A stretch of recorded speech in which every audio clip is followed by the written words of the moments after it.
बिस्मिल्लाहिर्रहमानिर्रहीम अस्सलाम वालेकुम जी। नेक्स्ट हमारे पास जो स्ट्रक्चर है वो है cytoplasm. Cyto mean cell, plasm mean fluid. ठीक है, जो सेल के अंदर जो फ्लूइड होता है उसका हम साइटोप्लाज्म बोलते हैं। इसकी डेफिनेशन अगर देखी जाए तो साइटोप्लाज्म क्या है। साइटोप्लाज्म एक सेमी विस्कस है, नीम गाढ़ा एंड सेमी ट्रांसपेरेंट और गैर नीम शफाफ, मतलब कि बिल्कुल शीशा भी नहीं है लेकिन शीशे की तरह का एक फ्लूइड है जो कहाँ प्रेजेंट होता है, between cell membrane and nuclear envelope.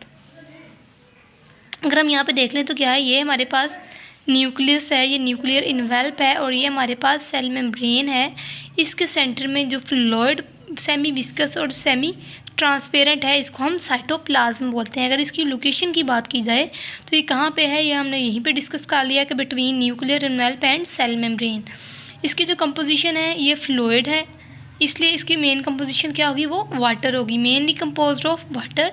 लेकिन वाटर के साथ साथ और क्या इसमें होता है, सम अदर मॉलिक्यूल्स। कौन कौन से वो मॉलिक्यूल्स हैं, प्रोटीन्स हैं, फैट्स हैं, कार्बोहाइड्रेट्स हैं, मिनरल्स हैं, मिनरल आयंस हैं, कम्प्लीटली और पार्शली डिजोल्व, या तो पूरी तरह वो डिजोल्व हुए होते हैं या फिर कुछ हद तक डिजोल्व हुए होते हैं और वैसे ही पड़े होते हैं। इसके फंक्शंस देखे जाएँ तो इनका फंक्शन क्या है, ये provide space for functioning of organelle. Organelle के अंदर जितनी भी फंक्शनिंग हो रही है वो सारी की सारी साइटोप्लाज्म में हो रही है। ठीक है, साइटोप्लाज्म जो है वो रिएक्शंस के लिए एक साइड प्रोवाइड करता है, स्पेस प्रोवाइड करता है। कैसे, क्योंकि ये इसमें वाटर होता है, लिक्विड थोड़ी सी टाइप का होता है, तो इसलिए वहाँ पे ऑर्गेनेलिज उनको फ्रिक्शन से भी बचाता है। ठीक है, biochemical reaction take place in cytoplasm. जितने भी बायोकेमिकल रिएक्शंस हैं वो सारे के सारे साइटोप्लाज्म में हो रहे हैं।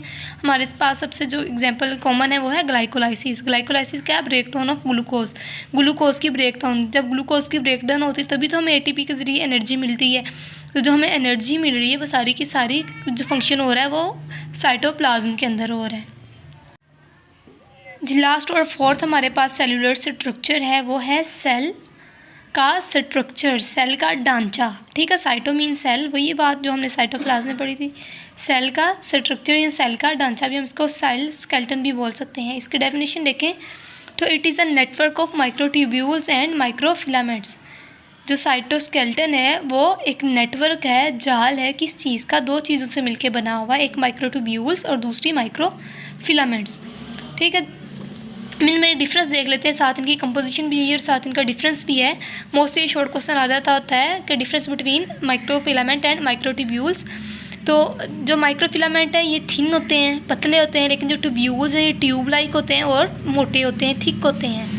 जो माइक्रोफिलामेंट्स हैं वो किस प्रोटीन से बने हुए हैं, वो एक्टिन प्रोटीन से बने होते हैं। लेकिन जो माइक्रोट्यूब्यूल्स हैं वो ट्यूबुलिन प्रोटीन से बने हुए हैं। जैसे कि हम इसको हिंट के लिए ये रख सकते हैं कि ये माइक्रोट्यूब्यूल्स हैं तो इसलिए ट्यूबुलिन प्रोटीन से बने हुए होते हैं। माइक्रोफिलामेंट का फंक्शन है कि ये ड्यूरिंग सेल डिवीजन सेल को उसकी शेप चेंज करने में हेल्प आउट करते हैं। तो माइक्रोट्यूब्यूल्स हैं ये क्या करते हैं, ये इनका फंक्शन ये है कि सेल डिवीजन के बाद इन्होंने जो सेल की शेप है उसको बरकरार रखना होता है, उसको होल्ड रखना होता है, उसे चेंज होने से बचाना होता है। इसके अलावा माइक्रोट्यूब्यूल्स हैं वो किस चीज़ का कंपोनेंट है, माइक्रोट्यूब्यूल्स कंपोनेंट हैं सीलिया और फ्लेजेला का। हमने लास्ट टाइम पहले भी पैरामीशियम को डिस्कस किया था फर्स्ट चैप्टर में। बैक्टीरिया में फ्लेजेला और पैरामीशियम में सीलिया लगे होते हैं। ठीक है, ये छोटी छोटी आउटग्रोथ्स हैं, इनको हम सीलिया बोलते हैं, और ये जो एक ही आउटग्रोथ है इसको हम फ्लेजेला बोलते हैं। तो माइक्रोट्यूब्यूल्स हैं ये और भी ऑर्गेनिजम्स का कंपोनेंट है, ये सीलिया और फ्लेजेला बनाते हैं। और इन सीलिया और फ्लेजेला का काम क्या होता है, मूवमेंट।